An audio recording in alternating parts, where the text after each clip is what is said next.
In this video, I'm going to show you how to use Keras to build a convolutional neural network for image recognition. We're going to use a CIFAR10 image data. There are 50,000 training images. They are from 10 classes and from 0 to 9. And it's a balanced design. We have 5,000 images from each class. And each image is a 32 by 32 colored image. So at each of the each one out of that 32 by 32 pixels, there is a three-dimensional measurement and the RGB colors. For the test, we have 10,000 test data and same image size, and the 10 classes are here. They are from the airline, automobile. Oh, I have a typo here. And bird, other animals, and truck and ship. And they are the 10 classes. And you can take a look of those randomly sampled images from each of the 10 classes. If we look at the flow chart for a deep neural network, we have already collected the data. And next thing is we're going to pick a network architecture. Now for image recognition, the image we just saw, there are natural images also like this one. They are different from MNIST images. So for MNIST images, or a lot of those face recognition images where the images are mock shots of people, they are the MNIST or those face recognition images. They are different from those natural images, because in the MNIST images, the object of interest is already being properly cropped and put in the center of the image. So even just by simple similarity measure, we should be able to get a decent classification accuracy. But that's not the case for this 10 class recognition for CIFAR10, because in each image, the object of interest could locate anywhere in that image, and there could be also a lot of other seemingly relevant background information or other objects in that image. So for image recognition with natural images, the first thing is how to extract useful features. For example, for this image about this bird, intuitively we could think about having a small like a template. Maybe we could construct a template that can recognize the head of a bird, the round shape and maybe eyes in the middle and this pointing beak. And then we can imagine we're going to take that template and glide through this image row by row and from left to right, and then to see whether we can recognize such a pattern in the image. If so, then this could be a very useful feature. So that's the idea behind this filter. So for example, let me show you what this a filter is. Suppose, let's ignore the colored image, assuming the image is represented as this pixel measurements represented as a 6 by 6 data matrix. And then when we have a filter, a 3 by 3 filter, and basically a filter is a matrix with 9 with entries. So those are the weights, and then we're going to take this filter, this 3 by 3 matrix, and glide through this image. When we match with, for example, for the first 3 by 3 patch in the image, we're going to do element-wise inner product and sum them together, and we get -7 for the first 3 by 3 patch, marked by this solid red boundary. And then we move to the next 3 by 3 patch, which is marked by this dashed red line, red dashed lines. And then we can again do an inner product and get a number. We can put it here. So we can take this 3 by 3 filter, we glide through this left to right and column by column. Eventually we should be able to extract output which can be arranged as a 4 by 4, which is not exactly 6 by 6, because the very last position we can put this 3 by 3 matrix the last patch will be this patch. So we're gonna lose two dimensions on the row, and same for the column. So we got 4x4. We can have, so instead of manually design this filter, we're going to learn this filter in the algorithm. So if we have a colored image, then this image will be 6x6x3, and a filter would be 3x3x3. So it's a cube. So we can again apply this cube over this cube, glide through, and we can get 4x4 output. So for every filter, we can get 4x4 output. And we can also have that option called padding. Then we can make sure we can maybe pad some zero around the image, and then we could actually exactly get the same output, dimension 6x6. So for every filter we can get this output, we can apply multiple filters, then we can get multiple, and so the output will be 4x4 by something. If we have 32 filters, there'll be 4x4 by 32. Now in this case, we have 1, 2, 3, 4, 5. We have 5 filters. So that's a use of filter where we can, adaptively learn how to extract useful features. Another challenge with, object recognition with natural image would be the location of this object of interest, because my bird could locate it any place, and you can even rotate the image, which could be still a natural image. So that's been taken care of by this procedure called max pooling.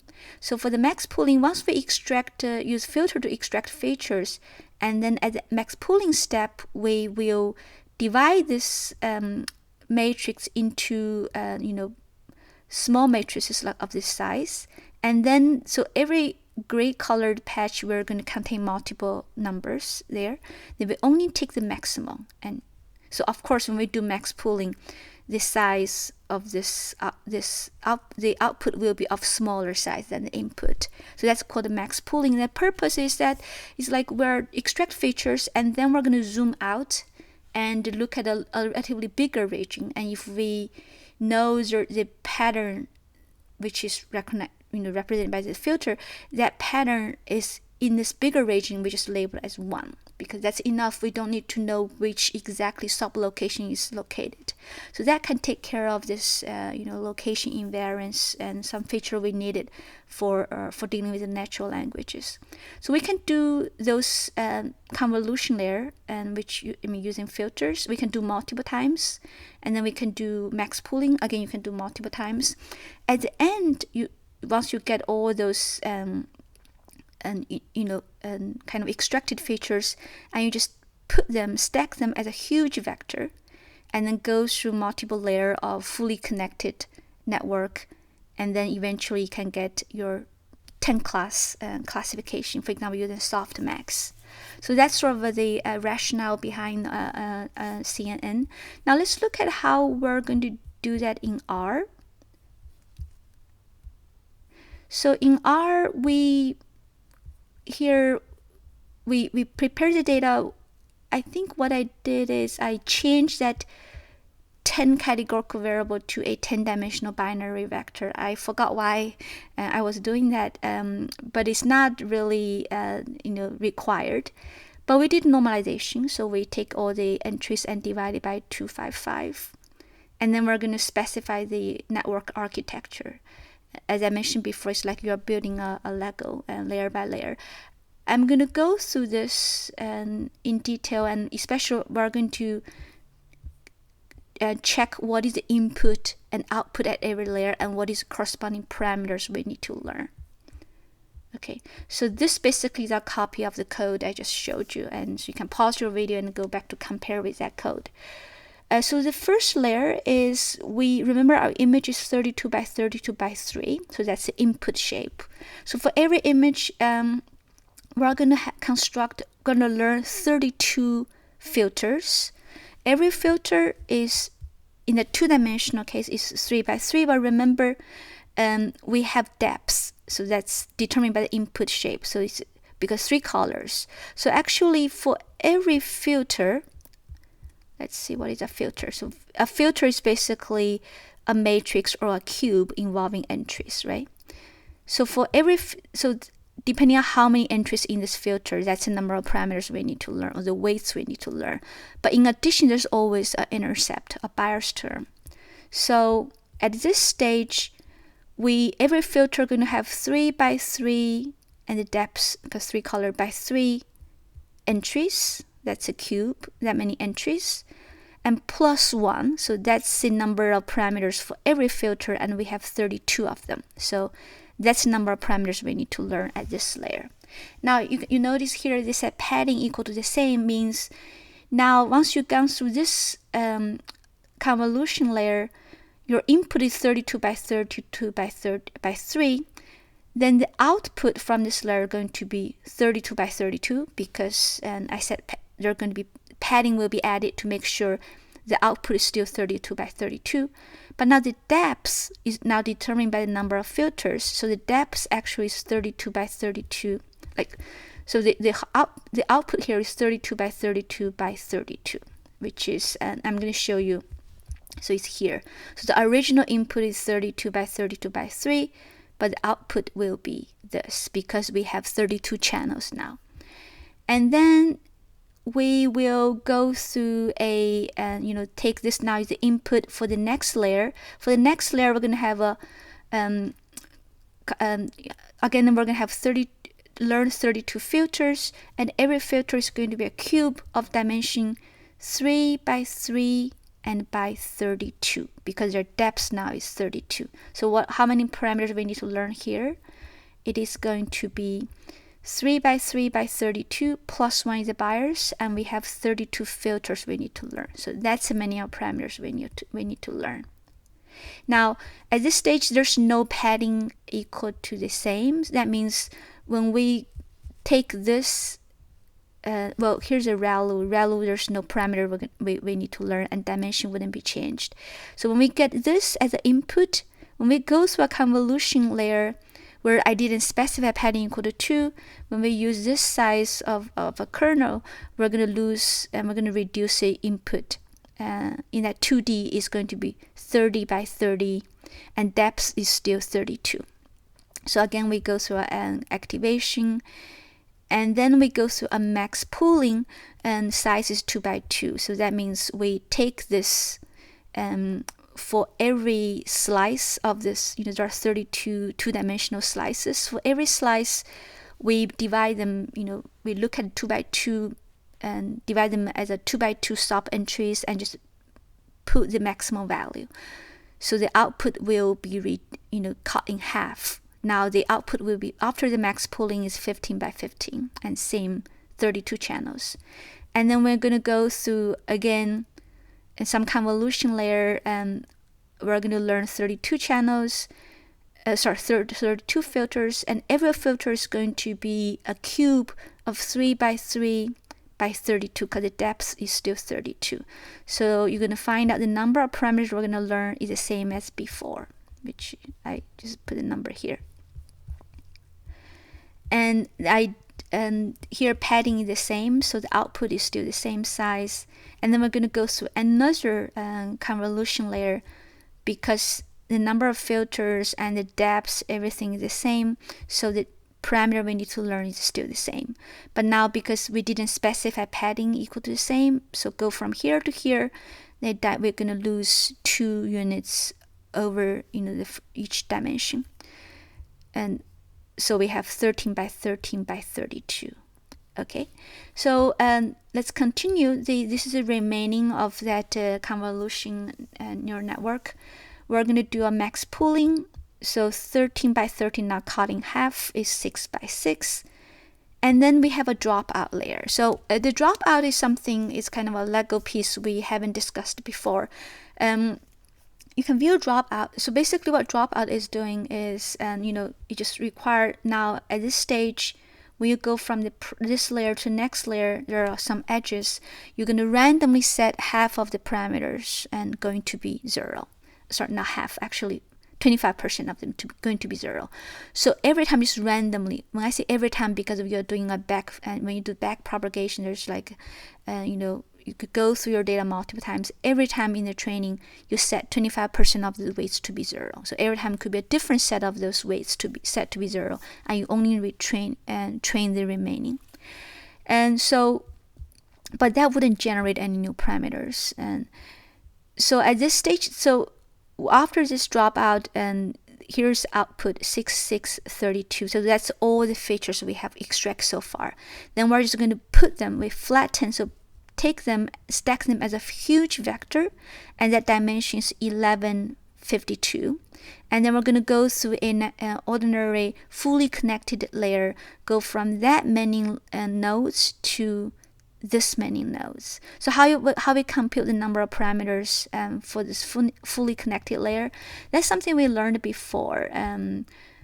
So when we go, the number of parameters from layer J to the next layer is always equal to the length of the prior layer plus 1 is the intercept, and times the number of hidden nodes in the next layer. So in this case, we are going to have, let's see. So in this case, when we're going to take the prior layer, the length, plus 1 times the number of hidden nodes in the next layer. So that's the number of parameters or weights, and plus the Bayes term we need to learn. So we go with activation. No parameter we need to learn, another layer of dropout, and then we're going to go from 512 to a output layer with 10 nodes. So we use the formula again. How many parameters we need to estimate? This number plus 1 times 10. So that's the number of parameters we're going to learn. So now I hope you have already got a pretty good idea about the model, and let's go back to look at the training. So we're going to train the model here.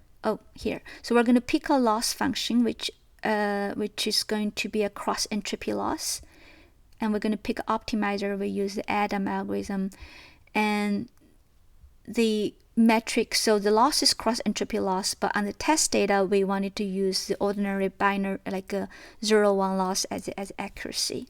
So we train our model. We use batch size 64. So every time we process 64 images, and we require to go through the data 80 times.